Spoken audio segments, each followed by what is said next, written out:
हमारे प्रिय भाई बहनों को यीशु मसीह के नाम से हमारा नमस्कार, अभिनंदन। और आज के दिन के बाइबल वचन के लिए आप सबों को हम स्वागत करते हैं। चलिए हम प्रार्थना करें। प्यारे पिता परमेश्वर, धन्यवाद देते हैं प्रभु।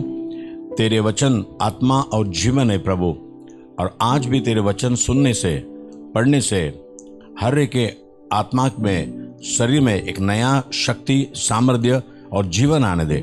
यीशु मसीह के नाम से मांगते पिता, आमेन आमेन।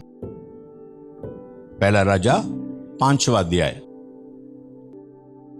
और सोर नगर के हीराम राजा ने अपने दूत सुलेमान के पास भेजे, क्योंकि उसने सुना था कि वह अभिषिक्त होकर अपने पिता के स्थान पर राजा हुआ है, और दाऊद के जीवन भर हीराम उसका मित्र बना रहा।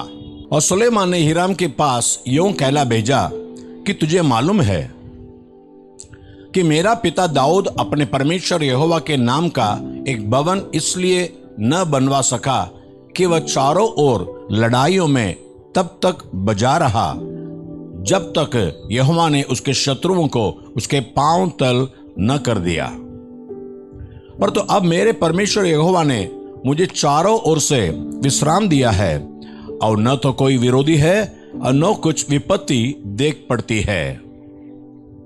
मैंने अपने परमेश्वर यहोवा के नाम का एक भवन बनवाने को ठाना है, अर्थात उस बात के अनुसार जो यहोवा ने मेरे पिता दाऊद से कही थी कि तेरा पुत्र जिससे मैं तेरे स्थान में गद्दी पर बैठाऊंगा वही मेरे नाम का भवन बनवाएगा। इसलिए अब तू मेरे लिए लबानोन पर से देवदारू काटने की आज्ञा दे, और मेरे दास तेरे दासों के संग रहेंगे, और जो कुछ मजदूरी तू ठहराए वही मैं तुझे तेरे दासों के लिए दूंगा। तुझे मालूम तो है कि सिदोनियों के बराबर लकड़ी काटने का भेद हम लोगों में से कोई भी नहीं जानता। सुलेमान की बातें सुनकर हीराम बहुत आनंदित हुआ और कहा, आज यहोवा धन्य है जिसने दाऊद को उस बड़ी जाति पर राज्य करने के लिए एक बुद्धिमान पुत्र दिया है।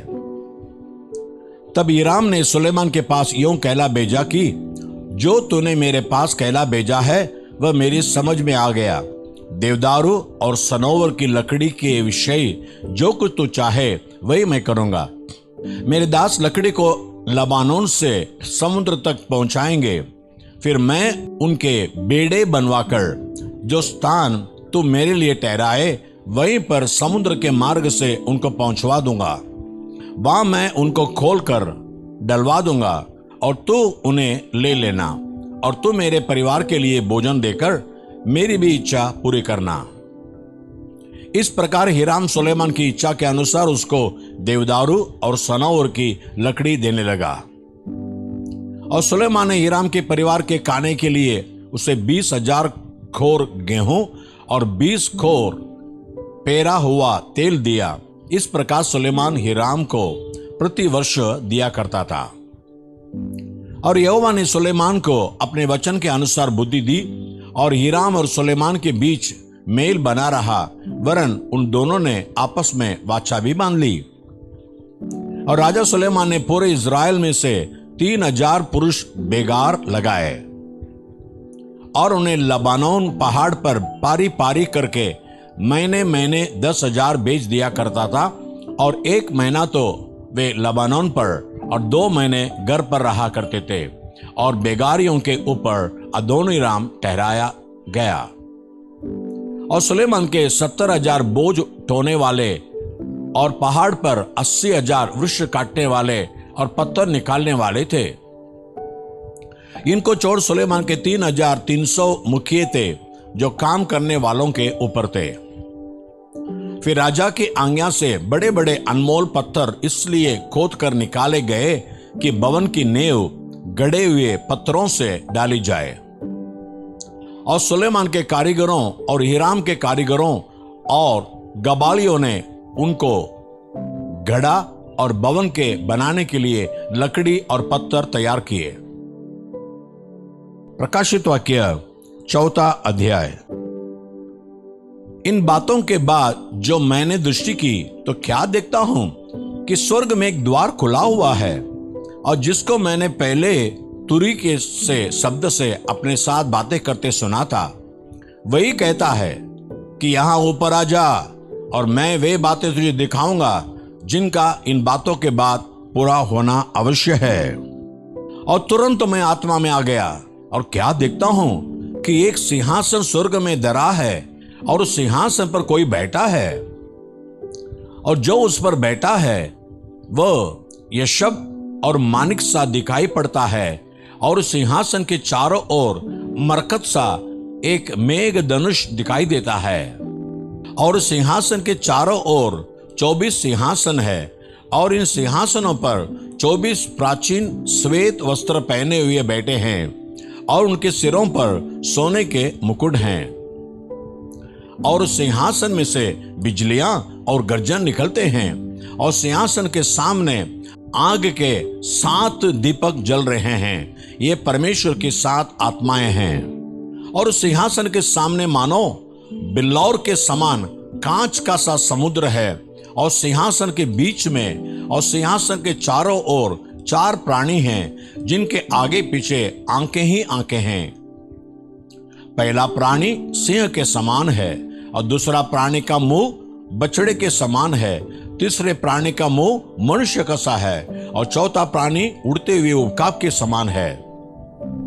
और चारों प्राणियों के चह चह पंग है, और चारों ओर और भीतर आंखें ही आंखें हैं, और वे रात दिन बिना विश्राम लिए यह कहते रहते हैं कि पवित्र पवित्र पवित्र प्रभु परमेश्वर सर्वशक्तिमान, जो था और जो है और जो आने वाला है।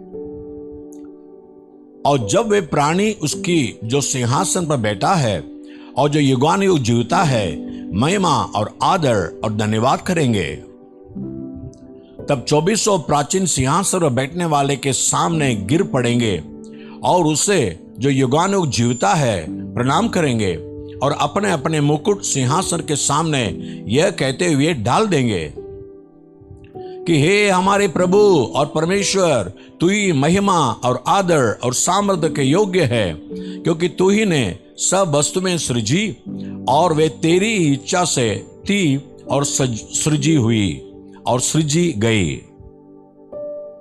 दानियल 6 अध्याय 1 से 17 पढ़ने वाले हैं। दानियल के जीवन में परमेश्वर क्या अद्भुत काम किया। दारों का यह अच्छा लगा कि अपने राज्य के ऊपर 120 ऐसे अधिपति ठहराए जो पूरे राज्य में अधिकार रखे, और उनके ऊपर उसने 3 अध्यक्ष, जिनमें से दानियल एक था, इसलिए ठहराए कि वे उन अधिपतियों से लेखा लिया करें और इस रीति राजा की कुछ हानि न होने पाए। जब देखा गया कि दानियल में उत्तम आत्मा रहती है, तब उसको उन अध्यक्षों और अधिपतियों से अधिक प्रतिष्ठा मिली, वरन राजा यह भी सोचता था कि उसको सारे राज्य के ऊपर ठहराए। तब अध्यक्ष और अधिपति राज्य कार्य के विषय में दानियल के विरुद्ध दोष ढूंढने लगे, पर तो वो विश्वास योग्य था और उसके काम में कोई भूल व दोष न निकला, और वे ऐसा कोई अपराध व दोष ना पा सके। तब ये लोग कहने लगे, हम उस दानियल के परमेश्वर की व्यवस्था को छोड़ और किसी विषय में उसके विरुद्ध कोई दोष न पा सकेंगे। तब ये अध्यक्ष और अधिपति राजा के पास उतावली से आए और उससे कहा, हे राजा दारा, तो युग युग जीवित रहे। राज्य के सारे अध्यक्षों ने और हाकिमों, अधिपतियों, न्यायियों और गवर्नरों ने भी आपस में सम्मति की है कि राजा ऐसी आज्ञा दे और ऐसी कड़ी आज्ञा निकाले कि 30 दिन तक जो कोई, हे राजा, तुझे छोड़ किसी और मनुष्य व देवता से विनती करे, वह सिंहों की मांद में डाल दिया जाए। इसलिए अब राजा ऐसी आज्ञा दे और इस पत्र पर हस्ताक्षर कर, जिससे यह बात मादियों और फारसियों की अटल व्यवस्था के अनुसार अदल बदल न हो सके। तब दारा राजा ने उस आज्ञा पत्र पर हस्ताक्षर कर दिया। जब दानियल को मालूम हुआ कि उस पत्र पर हस्ताक्षर किया गया है, तब अपने घर में गया, जिसकी उपरौटी कोठरी की खिड़कियां यरूशलेम के सामने खुली रहती थी और अपनी रीति के अनुसार जैसा वह दिन में 3 बार अपने परमेश्वर के सामने घुटने टेक कर प्रार्थना और धन्यवाद करता था, वैसा ही तब भी करता रहा। तब उन पुरुषों ने उतावली से आकर दानियेल को अपने परमेश्वर के सामने विनती करते और गिड़गिड़ाते हुए पाया। सो वे राजा के पास जाकर उसकी राज आज्ञा के विषय में उससे कहने लगे, हे राजा, क्या तूने ऐसे आज्ञा पत्र पर हस्ताक्षर नहीं किया कि 30 दिन तक जो कोई तुझे छोड़ किसी मनुष्य व देवता से विनती करेगा वह सिंहों के मांद में डाल दिया जाएगा? राजा ने उत्तर दिया, हाँ, मादियों और फारसियों की अटल व्यवस्था के अनुसार यह बात स्थिर है। तब उन्होंने राजा से कहा, यहूदी बंधुओं में से जो दानियेल है उसने हे राजा न तो तेरी ओर कुछ ध्यान दिया और न तेरे हस्ताक्षर किए हुए आज्ञा पत्र की ओर। वह दिन में 3 बार विनती किया करता है। यह वचन सुनकर राजा बहुत उदास हुआ और दानियेल के बचाने के उपाय सोचने लगा और सूर्य के अस्त होने तक उसके बचाने का यत्न करता रहा। तब वे पुरुष राजा के पास उतावली से आकर कहने लगे, हे राजा, ये जान रख कि मादियों और फारसियों में यह व्यवस्था है कि जो जो मनाही व आज्ञा राजा ठहराए वह नहीं बदल सकती। तब राजा ने आज्ञा दी और दानियेल लाकर सिंहों की मांद में डाल दिया गया।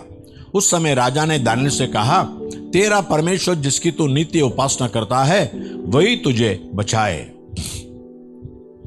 तब एक पत्थर लाकर उस गड्ढे के मुंह पर रखा गया और राजा ने उस पर अपनी अंगूठी से और अपने प्रधानों की अंगूठियों से मुहर लगा दी कि दानियेल के विषय में कुछ बदलने न पाए। यहां अभी आगे क्या होने वाला है हम कल के दिन जरूर देखने वाले हैं, लेकिन आप प्रार्थना करेंगे, परमेश्वर, जैसे हम प्रकाशित वाक्य 4 में देखा था, वो पवित्र पवित्र पवित्र सर्वशक्तिमान है, कल आज और सदा के लिए जीवित रहने वाला परमेश्वर है। हाँ प्यारे पिता परमेश्वर, तो सर्वशक्तिमान है, तो कल भी था, आज भी है और कल भी रहेगा। तो पवित्र पवित्र पवित्र, और तेरे सामने स्वर्ग की सारे सेना, सारे पुरनियों दंडवत कहकर कहते हैं और तेरी महिमा करते हैं। हम भी तेरी महिमा करते हैं प्रभु।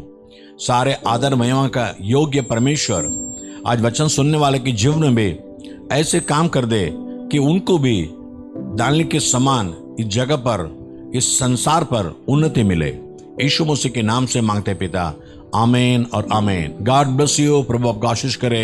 आमीन।